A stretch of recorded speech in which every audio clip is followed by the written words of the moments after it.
imposible que logren porque el pueblo está en otras condiciones. No es lo mismo que en aquel 2001 de De la Rúa. Esto es muy distinto. El pueblo ha crecido, ha evolucionado y sabe que tiene voz, pero fundamentalmente sabe que tiene votos. Y en el marco de tantas cosas que han sucedido, una más, que yo no quiero que pase inadvertida.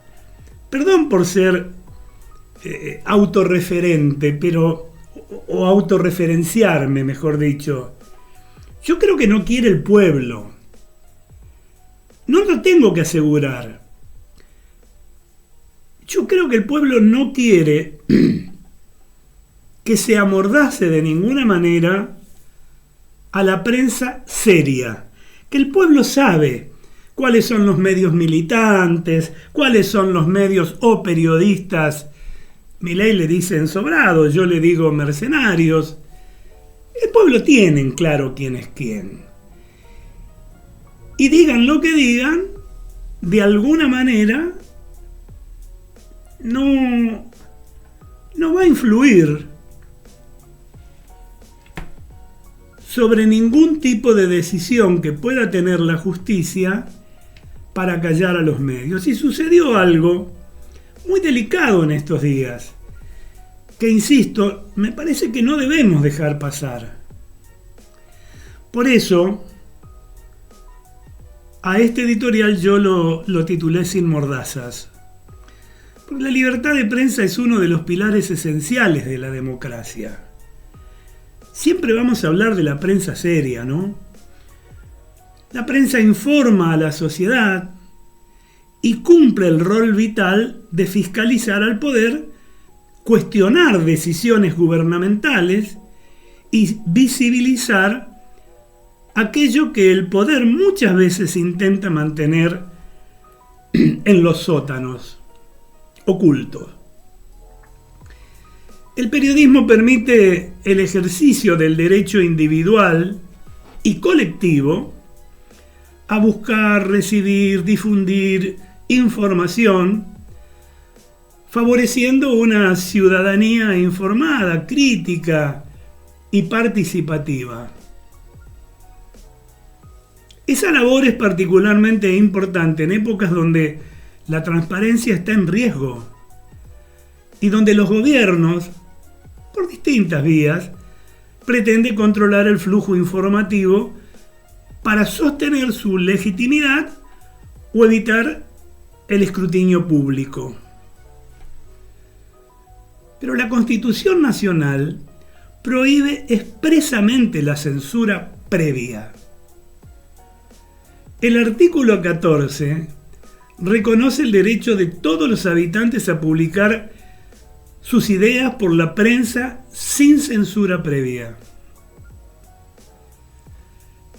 Esta prohibición significa que no puede haber una restricción o prohibición anticipada de la difusión de la información o ideas antes de su publicación o comunicación al público. Cualquier limitación a la libertad de expresión debe ser posterior. Es decir, existen responsabilidades ulteriores por el contenido difundido, pero no puede existir una censura anticipada. Además, la Corte Interamericana de Derechos Humanos y la jurisprudencia argentina han reforzado ese principio, distinguiendo que la censura previa solo podría existir en casos excepcionales, muy limitados, como la protección moral de la infancia, por ejemplo, y adolescencia, en espectáculos públicos, pero no para información o expresión de interés público. Este principio es fundamental para la democracia y para el derecho a la información en Argentina. Y en ese sentido, la reciente intervención del gobierno nacional en la difusión de información reviste una gravedad institucional considerable. Esta medida cautelar otorgada por el juez en lo civil y comercial Alejandro Patricio Maraniello, que prohíbe la publicación de audios que hacen referencia a Karina Milei, hermana del presidente Javier Milei y secretaria general de la presidencia, bueno, yo creo que representa un caso paradigmático de censura previa. Salvo que el juez haya tenido acceso a lo que aún no se publicó y prometen algunos periodistas, algunos hombres que tienen un micrófono y una cámara, y esto que hoy se llama streaming, que cualquiera desde el garage de su casa enchufa 4 micrófonos y hace un streaming, salvo, insisto, en que el juez, y no lo creo, haya escuchado los audios y tengan que ver con la integridad moral, personal, sexual de la secretaria general de la presidencia, cosa que no creo que el juez haya hecho. Entonces no me parece que haya sido buena la decisión y hay que poner en alerta a la sociedad. Esta decisión judicial contradice los artículos 14 y 32 de la Constitución Nacional, algo que poca gente lee, que prohíben expresamente la censura y afecta directamente el rol de la prensa como garante de la transparencia y la rendición de cuentas. Al impedir que los medios informen sobre hechos de interés público, se limita el derecho de la sociedad a conocer lo que ocurre dentro del poder y se debilita la democracia misma. La censura previa es incompatible con los valores democráticos y con el derecho universal a la libertad de expresión consagrado en múltiples tratados internacionales de derechos humanos.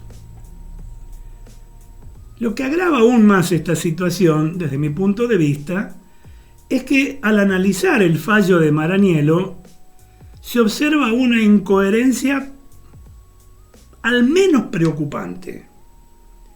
El juez inicia su argumentación citando la jurisprudencia de la Corte Suprema de Justicia de la Nación, que históricamente ha defendido la libertad de prensa como piedra angular del orden democrático.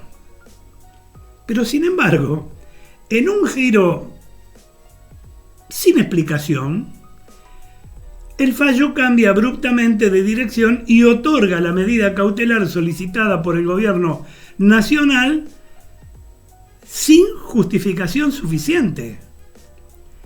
La historia reciente ofrece ejemplos que demuestran cómo el periodismo de investigación, incluso cuando recurre a filtraciones, audios o grabaciones obtenidas de manera no tradicional, ha sido clave para destapar redes de corrupción y abuso de poder.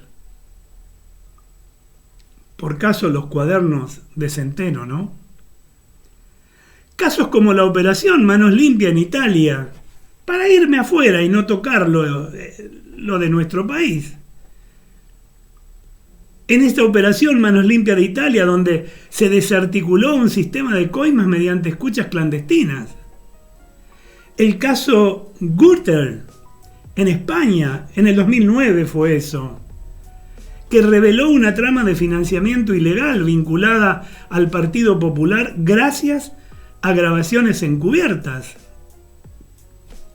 O para venir más acá, el recordado episodio de José López en nuestro país, año 2016, en el que las imágenes de los bolsos con dólares se complementaron con escuchas filtradas que impactaron en la agenda política y judicial.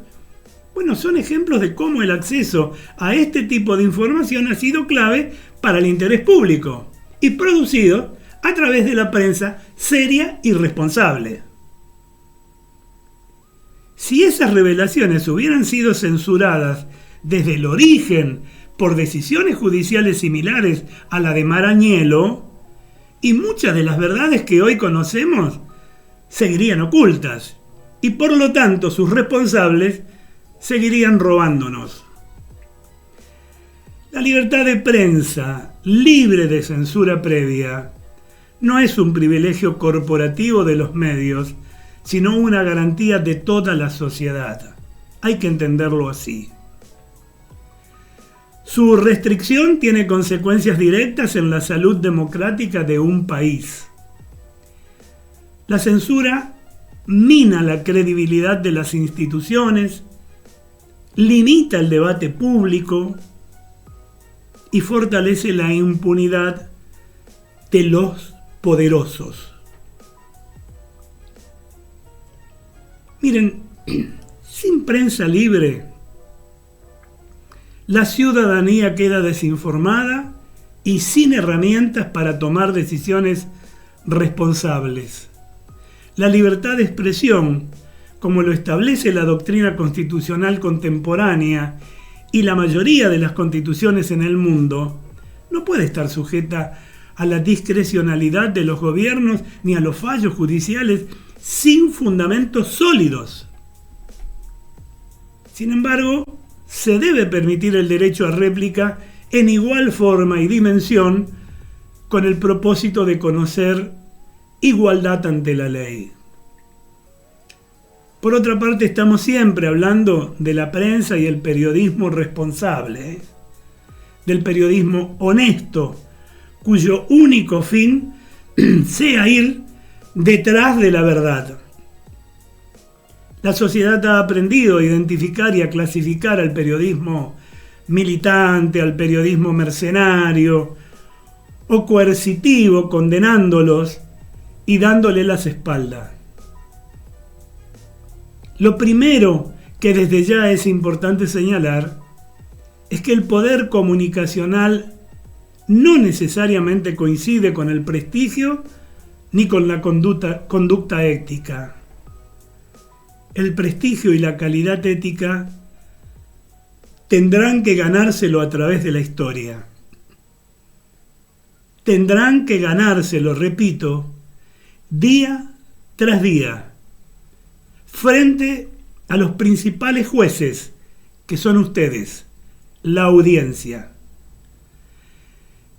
Y eso se construye, insisto, día con día en una tarea y en un país que no son fáciles como el nuestro. Finalmente, esta labor se rige por un código de ética periodística que busca la independencia de los medios, la verificación de fuentes y la difusión veraz de los hechos. Todo lo contrario no es periodismo.